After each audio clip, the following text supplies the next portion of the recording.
Press conference रखा गया है, क्या करें? केंद्र में जब से भारतीय जनता पार्टी की सरकार बनी है तब से यहाँ पर रहने वाले इस देश में दलित, आदिवासी, पिछड़ा, अल्पसंख्यक समाज के लोग भय के जीवन जी रहे हैं। वो भयभीत है, कब किनके साथ कौन सी घटना हो जाए इसकी कोई गारंटी नहीं। कारण कि पहले आप देख रहे हो कि जितना अत्याचार दलितों के ऊपर, आदिवासियों के ऊपर, अल्पसंख्यक और पिछड़ा वर्ग के ऊपर जो हो रहा है ये किसी से छुपा हुआ नहीं है। हद तो तब हो गई जब एक दलित समाज का बेटा सर्वोच्च न्यायालय के सर्वोच्च पद पर जब विराजमान होता है तो वैसे लोग जो दलित मानसिकता रखते हैं, पिछड़ा मानसिकता रखते हैं, अल्पसंख्यक मानसिकता रखते हैं, आदिवासियों के विपरीत मानसिकता रखते हैं, वैसे लोगों का एक गिरोह मिल करके और इस देश के सर्वोच्च न्यायालय के जो अपने मुख्य न्यायाधीश BR गगोई साहब के ऊपर जो जूता फेंकने का काम किया, अपमानित करने का काम किया, ये बहुत ही निंदनीय और बहुत ही अपमानजनक बात है। इसलिए गढ़वा जिला में हम सभी अनुसूचित समाज के लोग, आदिवासी समाज के लोग, पिछड़ा समाज के लोग, अल्पसंख्यक समाज के लोग ने एक मोर्चा, संयुक्त मोर्चा बनाया है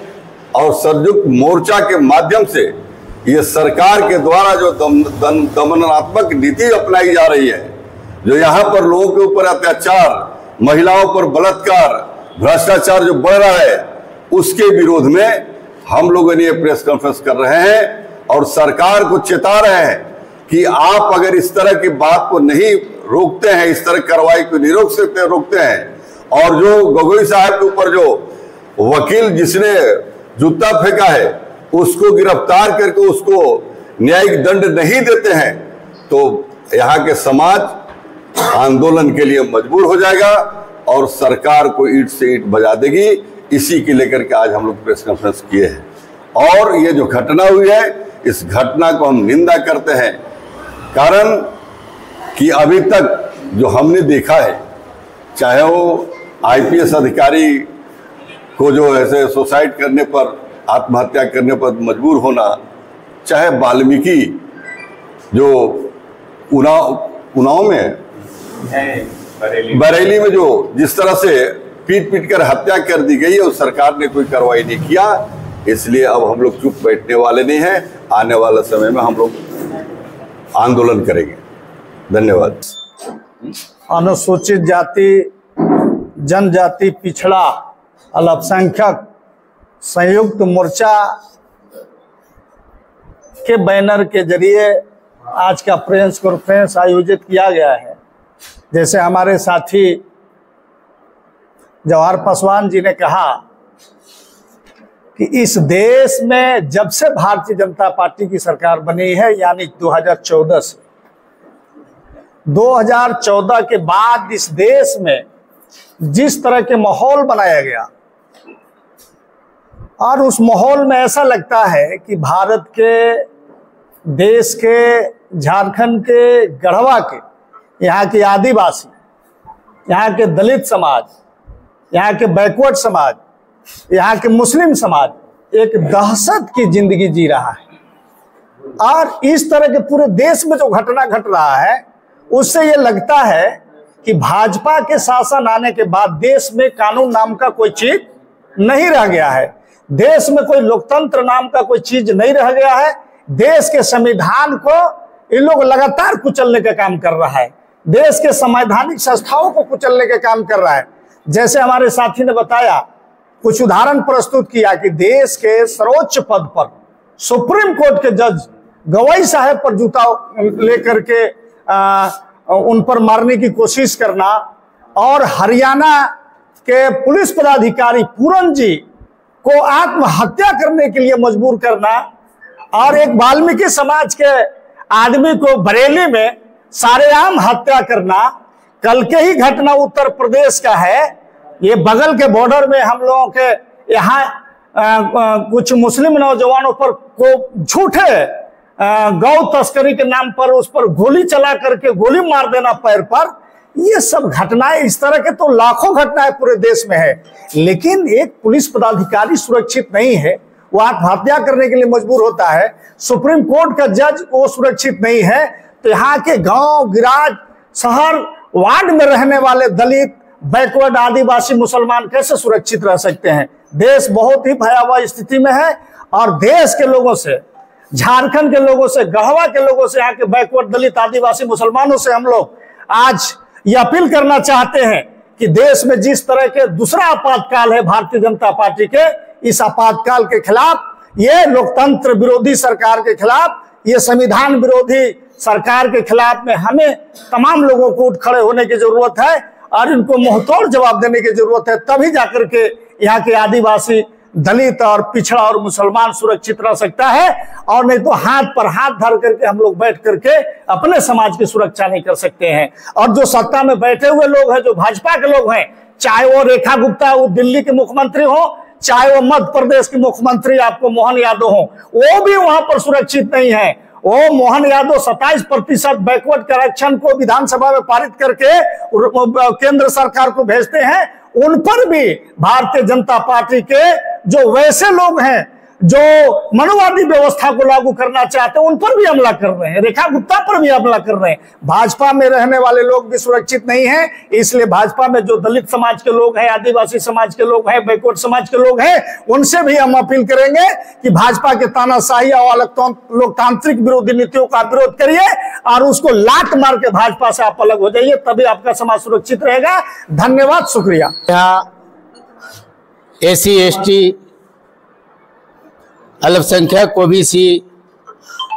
पिछड़ी के बैनर तले हम लोग आज प्रेस कॉन्फ्रेंस जो कर रहे हैं, आज हमारे जब से भारतीय जनता पार्टी की सरकार केंद्र में बना है, तब से बेटी बचाओ बेटी पढ़ाओ, गरीबों का रक्षा करो, दलितों का रक्षा करने वाले सरकार गरीबों को शोषण कर रही है, दलितों का शोषण कर रही है, बेटी का रेप हो रहा है। कहीं सुरक्षित हमारे बेटी और बहू इस देश में नहीं है। मैं एक चीज और कहना चाहता हूं कि जो भारतीय जनता पार्टी में, जो केंद्र में हमारे एसी एसटी ओबीसी के जो भी हमारे संसद बन के, वहां मैं देखा तो उतना नहीं हूं, पढ़ा नहीं हूं, लेकिन 100 कुछ बताते हैं लोग, 100 कुछ हमारे वहां संसद हैं। लेकिन उन लोग का क्या हो गया है, जब चुनाव आता है तो गरीब दलित को बात करते हैं, एसी एसटी ओबीसी की बात करते हैं, लेकिन जब संसद बन के चले जाते हैं तो उन लोग वहां शोषण होता है गरीबों का ऊपर, दलितों के ऊपर, लेकिन उन लोग अपने गाल में गाल साध करके चुप होकर के देखने का काम करते हैं। उनको भी घोर मैं निंदा करते हुए, अगर वो वहां आवाज नहीं उठाते हैं, अगर वहां मूर्खदर्शन बन के बैठे हुए हैं, तो इस्तीफा दे करके वो घर पे बैठने का काम करें। उसका सुरक्षित हम लोग तमाम भारत देश के जो भी नागरिक हैं, जो भी दलित, एसी एसटी के, ओबीसी के लोग हैं, हम लोग सुरक्षित करेंगे उनको हम लोग दवा करते हैं। लेकिन मैं खुश नहीं हूं, हमारे लोग यहां सुरक्षित नहीं है। मैं घोर निंदा करते हुए, अगर हमारे जज साहब, सुप्रीम कोर्ट का जज पे जो जूता फेंक करके उनको प्रताड़ित किया गया, जो उनको अपमानित किया गया है, वैसे मानसिकता के लोगों को, वैसे लोग हैं जो अपराधी तत्व के लोग हैं, जो मनवादी को विरोध करते हैं, व्यवस्था का विरोध करते हैं, वैसे लोगों को अगर सरकार हमें अगर कानूनी कार्रवाई में उनको गिरफ्तार नहीं करती है, सजाएं नहीं देती है, तो मैं आग्रह करता हूं, झारखंड के लोग ने, पूरे भारत देश के लोग, हिंदुस्तान के लोगों से मैं आग्रह करता हूं कि इसका घोर हम लोग विरोध करके आंदोलन करने का, बाध्य होकर के आंदोलन करेंगे। अगर उनको सजाएं नहीं मिलता है तो हम लोग बाध्य होकर के पूरे आंदोलन करने के लिए तैयार हैं। जय हिंद। आज संयुक्त संघर्ष मोर्चा के बैनर तले प्रेस कॉन्फ्रेंस का आयोजन किया गया है। प्रेस कॉन्फ्रेंस का विषय वस्तु जो है कि वर्तमान समय में एसटी, एससी, ओबीसी और माइनॉरिटी के ऊपर जो पूरे देश में हमले बढ़ रहे हैं, इस संदर्भ में संघर्ष को संचालित करने के लिए यह प्रेस कॉन्फ्रेंस आयोजित की गई है। आप सभी इस बात से वाकिफ हैं कि विगत दिनों हमारे देश की सबसे बड़ी न्यायिक व्यवस्था सुप्रीम कोर्ट में, जो उस केस में वकील भी नहीं था, नवल किशोर, जाकर गवई साहब के ऊपर जूते से हमले करता है और ये कहता है कि यह परमात्मा के आदेश से हमने ऐसा किया है। तो हम इस बात को कहना चाहते हैं कि भारत का संविधान जब इस देश में लागू किया गया तो उसमें मौलिक कर्तव्य में यह बात लिखी हुई है कि हमें इस देश के अंदर वैचारिक विचारधारा को बढ़ाना, वैज्ञानिक विचारधारा को बढ़ाना है। लेकिन जब से आरएसएस के नीति पर आधारित भाजपा सरकार इस देश में आई है, अब वैज्ञानिक विचारधारा को बढ़ाने की लगातार प्रयास की जा रही है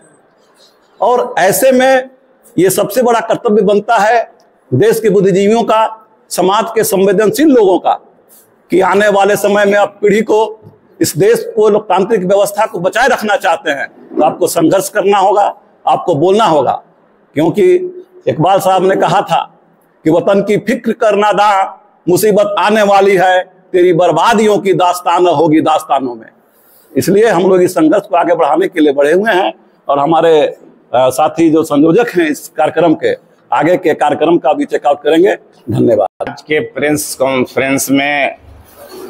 प्रेस के, मीडिया के सभी लोगों को स्वागत और धन्यवाद देते हैं कि आप लोगों ने कीमती समय निकालकर इस प्रेस कॉन्फ्रेंस में शामिल। हमारे प्रतिनिधि लोग से जो अभी प्रेस कॉन्फ्रेंस के माध्यम में पूरे भारत के जो घटना घट रही है उसके संबंध में जानकारी दी गई है। चूँकि ये भली भांति आप भी जानते हैं, हम भी जानते हैं कि 2014 के बाद जब से बीजेपी के केंद्र में सरकार आई है, उससे अप्रत्याशित रूप से जो है, जो सामूहिक बलात्कार, इसके बाद सामूहिक नरसंहार, इसके बाद जाति और धर्म के आधार पर पूछ करके नृशंस हत्याएं की जा रही हैं। और ये जिस प्रकार की घटनाएं घट रही हैं उस सरकार के द्वारा संरक्षित हैं और पुरस्कृत हैं। जैसे मैं इसलिए इस पुरस्कृत कर रहा हूं कि गुजरात में जो घटना घटी थी, जो महिला महिला के साथ जो घटनाएं बलात्कार की हुई थी, सामूहिक घटना घटी थी और कोर्ट के द्वारा जब उस दोषी को रिहा कराया गया था, बीजेपी के द्वारा मंच पर पुरस्कृत किया गया, माल्यार्पण किया गया और राजनीतिक जो है संरक्षण भी दिया गया। मैं इसलिए इसको कह रहा है कि बलात्कारियों और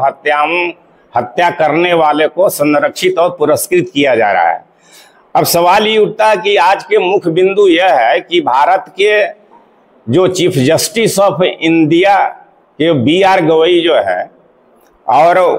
उनके ऊपर जो है कोर्ट के अंदर उनके चैम्बर में हमला बोला गया, ये दुनिया का सबसे जो है शर्मनाक और निंदनीय घटना कहा जाए। दुनिया का कोई ऐसा कंट्री नहीं है कि न्यायपालिका के सर्वोच्च पद पर बैठे हुए व्यक्ति पर जो है जूता से जो है उस पर हमला किया। वह पद जो है वह सुप्रीम कोर्ट के चीफ जस्टिस का है कि ना वह दलित का है, कि ना अल्पसंख्यक का है, ना फॉरवर्ड का, ना बैकवर्ड है।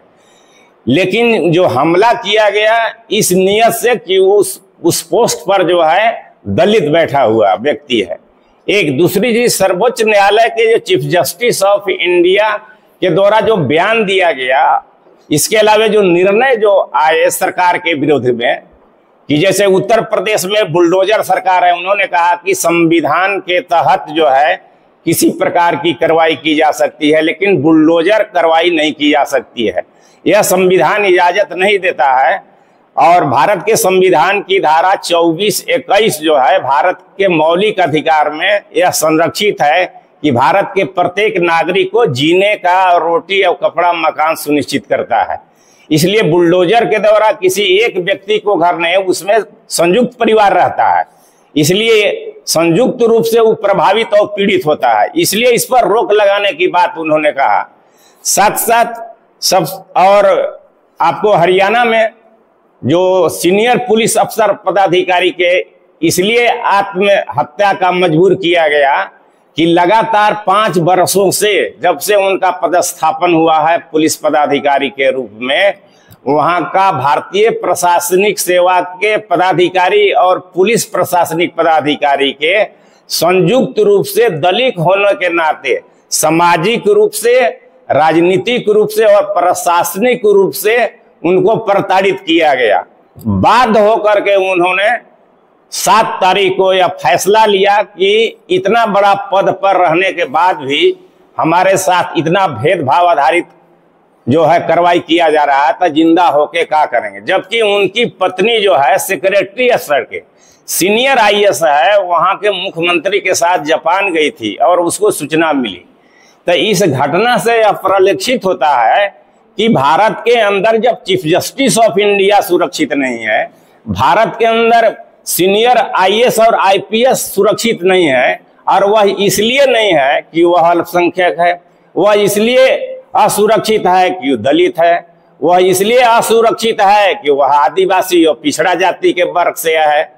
तो जिस प्रकार उनकी मेरिट से योग्यता के आधार पर आ रहे हैं और उनको न्याय करने की बात आ रही है, तो उनके साथ जब इस प्रकार के बर्ताव किया जा रहा है, तो भारत के जो कॉमन पीपुल है, जिसके आम जनता कहा जा सकता है, उनको आप देखिएगा कि उनको कैसे न्याय मिल सकता है। आप उत्तर प्रदेश में घटना बता रहा हूं, जहां वाल्मीकि के साथ जो हुआ, हरिओम वाल्मीकि के साथ हुआ, इसके अलावा अन्य हुआ, वहां अल्पसंख्यक वर्ग को लगता है कि हम भारत में ही नहीं है। जो भारत के अल्पसंख्यक होना अपराध है, आदिवासी होना अपराध है, दलित होना अपराध है, यह पूछ करके कि तुम दलित है इसलिए मार दिया जाएगा, इसलिए महिलाओं के साथ जो है सामूहिक रेप कर दिया जाएगा। सबसे विचित्रतापूर्ण बात यह है कि थाना में भी एंट्री नहीं हो रहा है।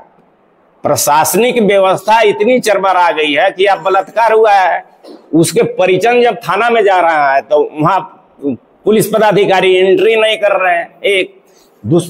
ठीक है, शॉर्ट कर दे रहे हैं। एक दूसरी चीज जो है,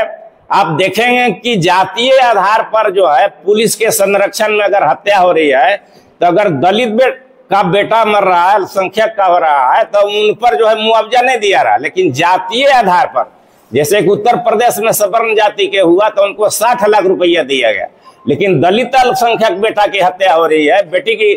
बलात्कार हुआ रहा है, तो सरकार के द्वारा मुआवजा भी नहीं दिया जा रहा है, अदालती कार्रवाई भी नहीं की जा रही है। इसलिए हम इसकी कड़ी से कड़ी निंदा करते हैं और मांग करते हैं कि इस प्रकार की जो घटनाएं घट रही हैं, उच्च स्तरीय न्यायिक जांच कराकर दोषी व्यक्ति के विरुद्ध कड़ी से कड़ी कार्रवाई की जाए, ये हम लोगों की मांग है। और ये जो घटना घटी है, इसके विरोध में हम लोग जो है गढ़वा जिला में एक प्रोटेस्ट मार्च करेंगे और गढ़वा उपायुक्त के माध्यम से जो है हम लोग राष्ट्रपति और सरकार को ज्ञापन दिया जाएगा।